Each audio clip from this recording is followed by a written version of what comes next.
It'll be okay, son.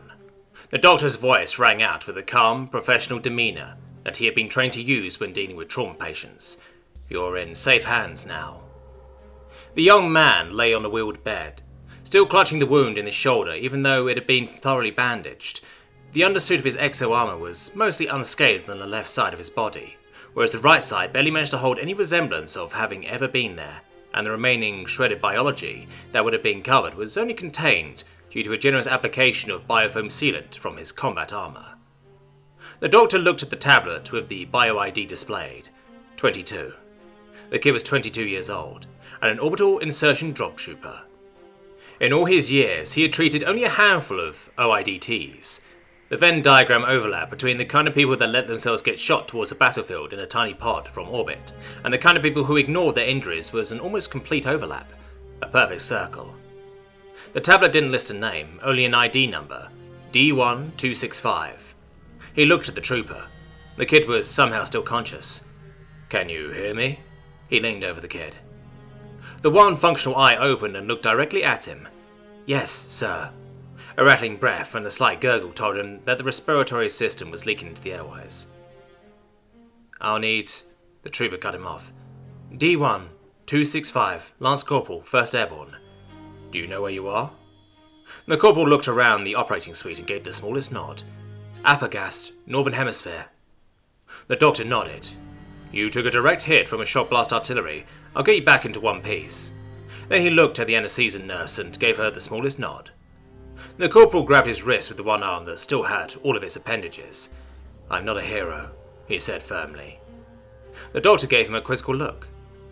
"I heard the medics talk in the air hopper. They said that we were heroes when we lifted out. I am not a hero." He coughed once before he continued. "I am just the kid who didn't have a family to feed or a girlfriend to lose when he walked past the recruitment office." He coughed again, this time blood and some tissue that definitely didn't come from his mouth sprayed the operation gown. "Don't let them make me into one." The corporal gave in to the anaesthesia, and the doctor did his job. 17 hours later, the doctor walked out of the OR and headed for the waiting area. It was empty. There were no families on the front line, so he didn't expect any. But usually the squad leader or the sergeant or anyone from the immediate chain of command would be there to receive news. Empty. No one. He knew better. Drop troopers were expendable, so why should anyone show up for this kid? The fact that no one had filled him with rage. He turned around and stomped towards the back door. He needed some space, some air. The outright fury that threatened to strangle him demanded room. Room to scream. Room to howl. Room to cry. A nurse stepped in front of him, blocking his path. "Doctor?" He looked her in the eyes, but gave no answer. "Your presence is required out front," she said matter-of-factly, as she turned him around and gently shoved him in the direction. She escorted him out into the mobile hospital compound. A general stood by the entry and greeted him. "Dr. Sawyer?" He nodded. "Yes." "D1-265? There was a tinge of hope in the general's voice. He gently shook his head. "The damage was too extensive. I did my best." "I believe you, Doc. I've seen the footage from the field." "He is not a hero." The words blurted out of him, and the second they had been sounded, the entire compound went silent. The general gave an evil glare. "What?" "He told me so. He said to not let you make him into one." Dr. Sawyer looked over the compound. Hundreds of troopers from several different divisions were filling the open space in front of the hospital. They were all looking at the two men at the entry. The general smiled. "That sounds like him." A short pause while the general gathered his thoughts. "I'll tell you what, Doc. How about I let you know exactly how he ended up on your table, and then you get to call him how you see fit?" He nodded as a reply. The 1st Airborne were dropped in on the outskirts of the main military fortification 3 days ago. Their mission was to occupy the hostiles' attention, while the rest of the teams got into position. We dropped in 15 troopers and the Lance Corporal was the squad leader. The general nodded towards the front of the crowd, where 3 men wearing OIDT credentials were positioned, one in a wheelchair, one with a bandage around his face, clinging to the third who had a newly fitted artificial right leg. They were supposed to fall back once their artillery started shooting, but the dropships got hammered on the way in.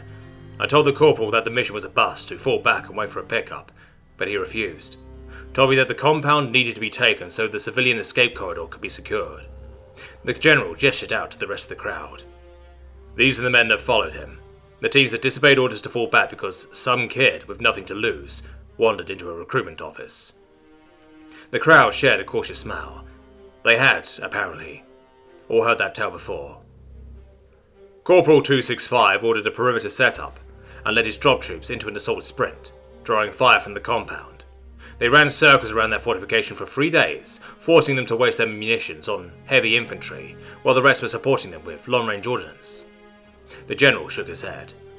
Then the enemy pulled out their Hail Mary, a shock blast 2200mm grenade. That is the single largest high-explosive warhead ever to be shot out of a cannon, Doctor. It does not stop heavy armor. It eviscerates it. They weren't shooting at the troopers. They weren't shooting at the supporting teams. They were shooting at the corridor civilian refugees, their own species. Lance Corporal D1-265 had the last of his men throw him at the projectile so he could detonate it as far away from the refugees as possible. He went face to face with the devil himself, and lived long enough to tell you the one lie he has told so often that he began believing it himself. So you tell me, Doc, how do we bury him?